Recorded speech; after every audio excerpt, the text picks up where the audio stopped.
Well, corporate investors and executives, 2025, I think, offered rich lessons in leadership, strategy, and governance. And again, over the last few episodes, by looking at the summary of 2025, but also taking a closer look at the economic environment and outlook, looking at private equity activities, looking at fundraising activities, and also then looking at trends in M&A. I think a few things stood out. And I think the year of experience reinforced some timeless principles and also revealed some new insights uh, relevant to the top echelons of management.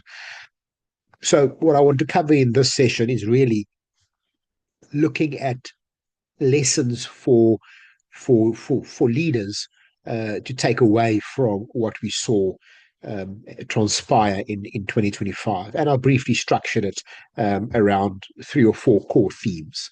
But let's start off with the first. And the first is really around embracing strategic boldness, but with strong discipline. So I think a clear takeaway is from 2025 is that fortune really favored the bold, but the prepared bold. So many companies that made transformative moves in 2025, whether a big acquisition or investment or a pivot, are now much better positioned for the future. So those moves required vision and conviction from leadership. And as we noted, the resurgence of mega deals was part of a leadership signal. The CEOs willing to take calculated risks. However, this boldness must be underpinned by rigorous analysis and scenario planning. We saw BCG observe in one of their reports that experienced deal makers consistently outperform in turbulent periods because they use disciplined planning and scenario modeling to manage risk. Now, in practice, this means executives should develop a clear strategic thesis for major initiatives. Why now? How does this advance our vision? And stress test it against downside scenarios. And 2025's successful deals generally had solid strategic knowledge, acquiring needed technology, retrieving true synergies rather than empire building for its own sakes. So leaders who paired ambition with preparedness has emerged as leaders. The second key theme or learning, I think, can be covered as really as M&A as a core competency. And this truly likely needs a separate session, but I'll cover a few points now. I think one striking notion in 2025 is that M&A has become a core part of corporate strategy, and it's not just a sideshow. So companies that treat acquisitions and partnerships as a um, pragmatic organizational capability, so doing multiple deals over time in a systematic way, tend to outperform.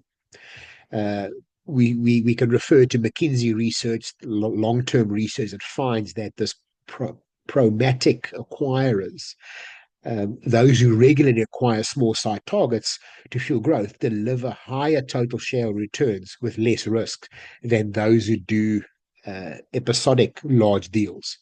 And there's also some great PwC research also around M&A capability. But I think 2025 underscored this, that the most active acquirers, your tech giants and certain industrial players, were able to integrate new assets smoothly and capitalize on it. So the lesson here is that leaders should build M&A muscle within their organization, from scouting and valuations to integration and post-merger management. So 2025, we saw many first-time and infrequent acquirers jump into big deals, industrial firms buying tech startups, etc. But we know that a concern here is that infrequent acquirers may lack the experience, which could impede value creation if they mismanage integration. And we know also that about 80% of M&As fail, i.e., don't uh, don't provide the results or the value creation and anticipated. So CEOs need to ensure that their teams have the right expertise, or access to advisors when pursuing deals outside of their historical comfort zone. So the best companies maintain dedicated M&A teams, playbooks for integration, and clear criteria for targets, making deal making almost routine. And this enables the shift to action when opportunities arise. So it really becomes a not just from M&A team perspective, but it becomes a true organizational capability embedded across the organization. So, of course, this then links to culture, etc., but very interesting to note. The third theme, I think, has come through quite strongly, is technology and data-driven leadership.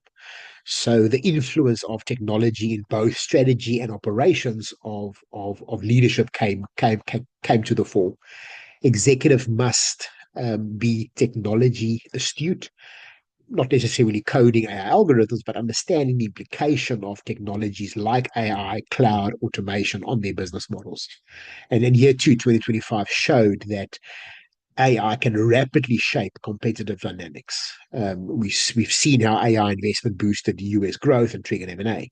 So leaders who proactively adapted AI internally gained an edge. Moreover, the deal process itself is being enhanced by tech. AI tools are now helping in target identification, so scanning millions of data points for patterns, due diligence, so using natural language processing to review documents, and even integration, so using analytics to track synergy realization. We also saw from a few reports that AI has shifted from theoretical to operational in M&A. And the question for deal makers is how quickly they can integrate these tools into their workflows. So the broader lesson here is that embracing digital transformation is no longer optional. Those who fail to leverage data and AI will fall behind the more nimble, tech-savvy competitors. At the same time, leaders, of course, must guard against pitfalls of tech as well.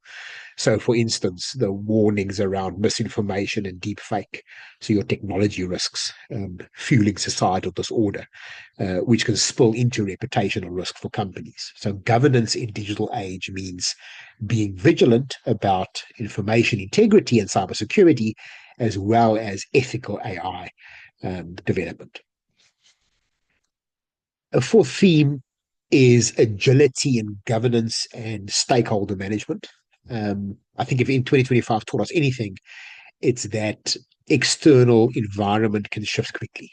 Tariffs, elections, wars, etc. And many companies with agile governance structures can handle it best. So agile governance means boards and leaderships that are and teams that are informed, diverse in perspective, and able to make a swift decision when needed.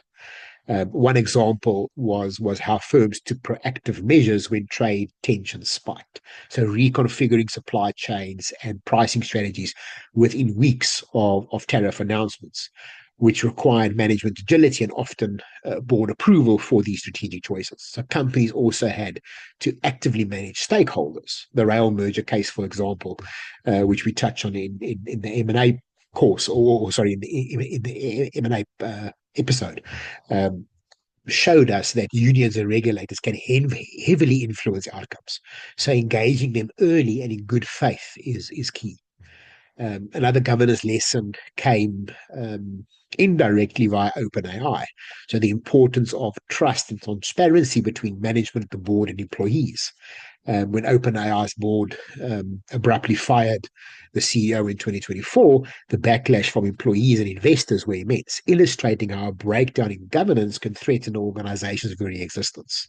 So while that is probably an extreme example, in cases of a non-profit hybrid entity, the takeaway for regular corporations is that boards should communicate and align with management on long-term mission, purpose, and consider broader stakeholder impact in their oversight. Many boards in 2025 also grappled with ESG and sustainability pressures, so environmental, social, and governance pressures. Even though economic risk took precedent this year or 2025, investors and consumers continue to demand progress on sustainability and social responsibility. So yeah, effective leadership in 2025 is going to balance these long-term goals with short-term pressure. So, yeah, for instance, some European firms won investors' praise for reaffirming carbon reduction targets despite regulatory easing, showing principled governance rather than opportunistic rollback. Another theme is financial prudence and innovations in funding. Um, in terms of funding and capital management, 2025 lesson I think is twofold: financial prudence, but innovative in capital sourcing. I think companies enter 2025 with strong balance sheets, or those able to enter 25 with strong balance sheet, were able to act on opportunities. Many use cash reserves to acquire or low leverage positions to finance deals. And the rising rate environment taught CFOs to avoid over indebtedness. So again, financial agility from that perspective. Either handle shocks or take advantage of opportunities. So those with heavy variable rate debt learned painful lessons in 2023. And by 2025, many firms had paid down debt and locked in interest rates, or then, as I said, reduced those rates. And this prudence paid off to weather this the challenging macro environment. Of course, on the flip side, leaders also learned to be creative in funding growth. So, example, your private equity firms opening up to retail investors or partnering with sovereign wealth funds shows this adaptability. Corporate lenders similarly tap new financing avenues. So, like your private credit funds stepping in as banks pull back in some leverage loans. The development of private credit market is also notable. So 2025, there were numerous non-bank lenders providing large loans for acquisitions. Um, and again, here too, the key leadership, or the key lesson for leadership is that diversifying funding sources and building relationship beyond your traditional banks, or using your traditional banks to build a broader relationship with a broader funding ecosystem, whether it's engaging with sovereign wealth funds, direct lending, or using joint ventures to share this capital burden. As liquidity is tightening in some areas, those who innovate, so for instance, green bonds or attracting ESG honorary capital, found their needed source. A subtle funding lesson, I think, from PE side is that LP constraints meant that businesses seeking investment from PE had to be high quality. So mediocre deals struggled. And this in turn also means that corporate sellers divesting a unit needed to present a very clear value proposition to attract those bids. So I think here too, from a funding perspective, a key lesson around the investment thesis and the engagement with stakeholders about what the future looked like, and strong governance really in enhancing that. Another theme is long-term vision in uncertain times, and I think it's something that sort of we alluded to earlier in some of the themes we looked at when we spoke about mission and purpose as well. But I think overarching lesson is the validation of the long-term vision and long-term purpose of the organization and resilience. So time and time again, it was evident that leaders who focused on long-term strategic positioning rather than short-term earnings management made bolder, smarter moves. We saw in a few reports, BCG, McKinsey, and Bain, that executives too used portfolio moves as a tool for transformation, not merely reaction. And then we saw that M&A is fundamentally about long-term strategic positioning rather than short-term gains. So companies that thrived were those that, for example, continued to invest in innovation during the lean times, and thus were ready to capitalize when conditions improved. or those that didn't waver from pursuing new markets because of one quarter's turbulence. So the year reinforced the importance of authentic leadership, but also visionary leadership. The World Economic Forum, I think, addressed this complex global risk and seizing opportunities. And they noted that this will require visionary leadership that to involve all key stakeholders and build durable peace and to build durable peace and prosperity. So we see this from a few fronts around how important is this focus on on vision and purpose, long-term value creation, but doing it by including a much broader ecosystem. In the business context, this means that CEOs need to articulate a very clear vision, likely personal and corporate, um, where where their industry is heading, to be able to rally their organization around it and be steadfast even when faced with volatility, and at the same time remaining flexible tactically to adjust execution as needed. And this is really part of resilience. So the companies that are entering 2026 in the best shape are those that defied the gloomy expectations by staying adaptive, yet committed to their core strategy. Thank you for listening, and see you in our next episode.